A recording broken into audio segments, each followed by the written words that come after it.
The U.S. Securities and Exchange Commission has said that it has reached a settlement with car maker Tesla and chief executive Elon Musk over his 7th of August tweet about taking the company private. The Tesla and Musk will each pay $20 million to settle the case, and Musk will also step down as the chairman but will remain as the chief executive of the company.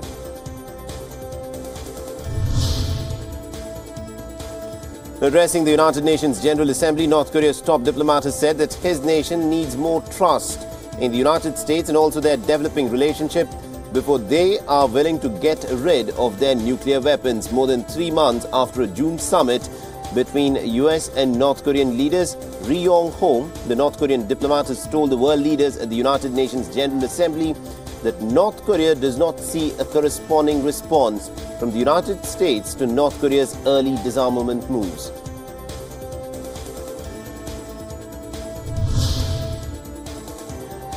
Now, hundreds of mourners in Gaza attended the burial of 2 boys aged 12 and 14 who were killed by Israeli soldiers while protesting along the border. The 2 Palestinian boys were amongst the thousands of people protesting at the fortified Gaza Strip border on Friday. Israel's military has said that its troops resorted to live fire and an airstrike after explosive devices and rocks were thrown at them and to prevent breaches of the border fence from the Islamist Hamas-controlled enclave. Gaza's health officials have said that at least 7 people died and over 500 others were wounded.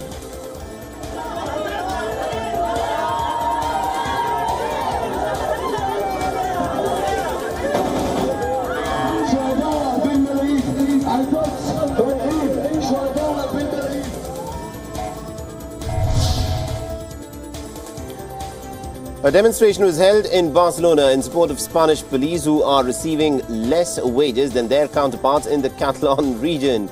The demonstration, attended mostly by the off-duty Spanish police officers, their relatives and those opposed to Catalonia's independence. Catalonia, which is a wealthy region in northern Spain, had made a unilateral declaration of independence on the 1st of October 2017. But the move was stopped by the Spanish authorities because it was against the country's constitution.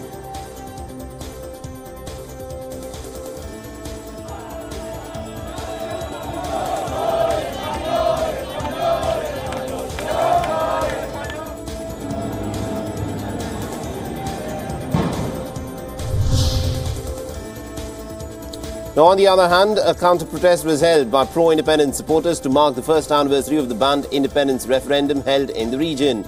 During the protest, Catalan independence supporters scuffled with the police. The protesters also threw coloured powder at the line of police set up to block the way, leading to the Spanish police headquarters in Barcelona.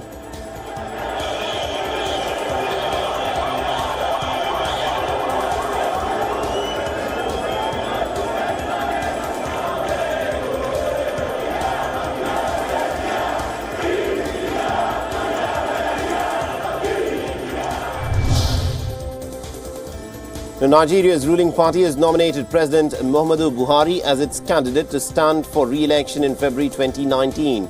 Buhari had run unopposed in a nationwide primary for nomination as the presidential candidate of the ruling All Progressives Congress. The main opposition People's Democratic Party has not yet selected a candidate to oppose him.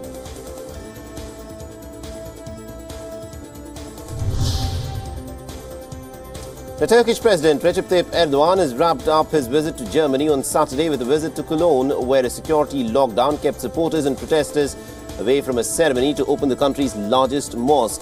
The police snipers were stationed on rooftops and the area was cordoned off after the city authorities had cancelled plans for up to 25,000 people to be allowed to gather outside of the mosque. Now, the mosque was built by an Islamic religious organization that has close ties to the Turkish state.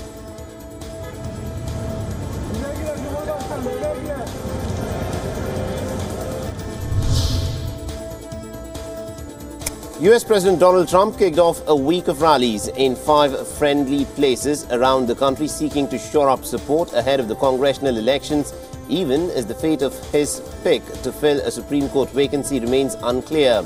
The Republicans are at risk of losing control of Congress in the 6th of November elections, which could impede Trump's goals to clamp down on immigration, cut taxes, approve new bilateral trade deals and also invest in infrastructure.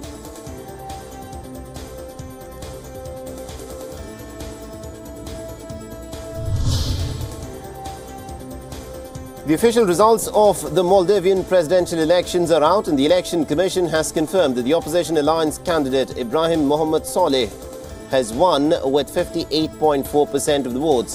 While Saleh has received 130,000 votes, his rival President Yamin received only over 96,000 votes. Saleh was the face of a united opposition of 4 political parties.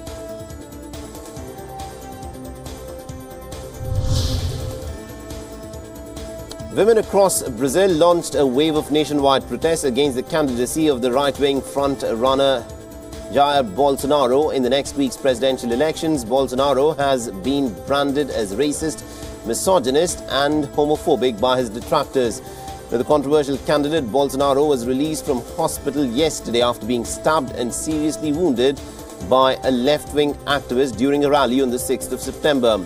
Bolsonaro is presently leading in the opinion polls.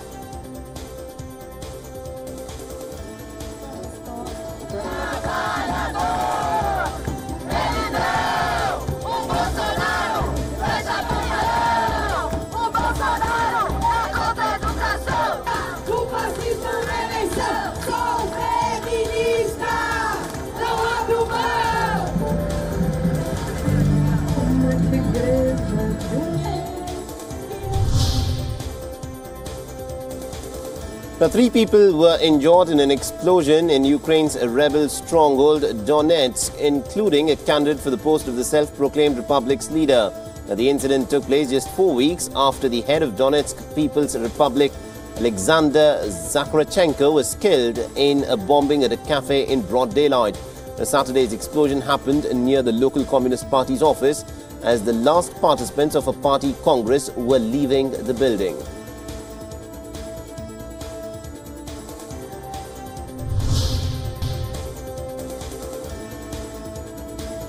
The residents returned to Libya's capital, Tripoli, after a recent bout of heavy fighting came to a halt following a new ceasefire deal that was signed earlier this week.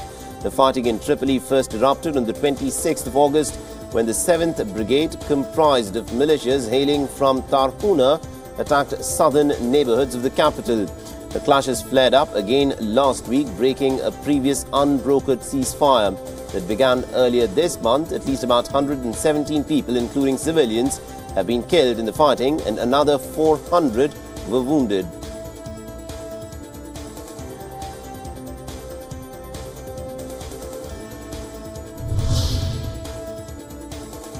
As many as about 500 people were seen taking part in the 8th Asian Yoga Sports Championship in southern Indian coastal city of Thiruvananthapuram. The participants from 15 Asian nations are participating in the event. Children of all age groups were seen performing various forms of yoga and also incorporated dance moves and acrobatics in their moves. Now, India is said to be the birthplace of yoga, and the country's government is now spreading this yogic tradition with vigor across the country and also across the world.